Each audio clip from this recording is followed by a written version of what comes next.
ahan balem na maroi bob det khara kanglei paki mera de gino khachege nupi angang sing butam thiba mi hata ki ba kuki terrorist sing phagat na operation Hatpada Hwrakhre chief minister khuklai pai ba kuki terrorist sing nupi angang sing bu phatu na puraba matung de tamthin ot nei raga tamthiba mi hatta hatpada chennaba kuki terrorist sing phagat na operation Hatpada Hwrakhre athuba matam da tamthiba mi hatta hatpi khraba sing adugi achumba wael Manipuri gi lengak na piragani haina Manipuri chief minister N Biren na phongdokre wafam asing asi chief minister N Biren na social media gi account X thagaliba video clip amada phongdorakibani chief minister na makata radun hai numit aduda khulai matik sana paiba terrorist nifu yankai rom na jiribam district ki borowekra sub division ki manung sanna borowekra da leiba relief camp da sangjafam lawriba mioi sing landarakibani tasengna kuki terrorist sing ki pandam asi mafam aduda leiba mioi sing da aki tujungba pokhan pani kuki terrorist sing na sathariki ba thodong aduda mafam aduda leiba CRPF sing na matam sana khud handuna kuki terrorist hatlaga borobekra gi mioi sa kaya amagi punsi kan kiba adu thagat ningai ni haina su social media da thagal kiba video clip aduda phongdorakhi CM na makata na hypik liba angang ahumga loina nupi ahumbo midung si leiten hat kiba gi thawng asi malem gi atai mafam amata ta tawram loi loina central lengak na Manipur santi puruk na bohna tuna ahen ba security force makata na thabirak pagi damakta hengai leitena thagat chawa fawi haina su phongdorakli aduga mathangi update asana senjam sirang local da lawkhaw ringai de kuki militant sing nong mai kaptharakhre ngarang nung thilpung aniga rom taba matam de Imphal West district ke senjam sirang amadi kakruk khul anigi lona badalai lofam amada khunja lomi sing lawkhaw bugi thabuk satharingai matam de kuki militant sing nong mai round khara kapthuruk tuna landarakhre hairi pause asina phangba pawgi matung ere de kuki militant sing aduna kangpokpi district ki manung sanna harau than chingthaktagi saruktagi thangnana leiriba lobuktagi sarukta nong mai kaptharakibani nong mai kaptharakiba mafam oiriba asi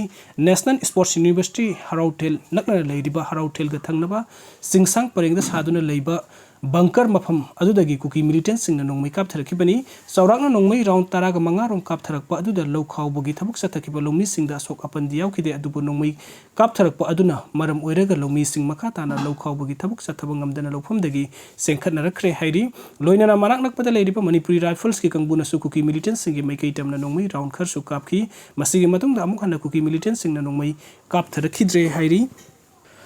amarom da khunja sing na phongdorakpugi matung na di Harautel National Sports University thangnaba singthak kuki militant sing na bunker kaya pareng saduna leiri mafam asida afaba makal ki nongmai paiba kuki militant sing yamsinduna leire aduna thangnana leiriba senjam sirang kokrukna singba khul singda nongmai amadi bomna singba kapsinduna landarakpagi tabuk yamna toina satharaklei aduna home supply ripa Manipur ki chief minister N Biren ki athuba meeting sangduna mafam asida leiriba kuki militant sing asi athuba matamda takthok piyu haidi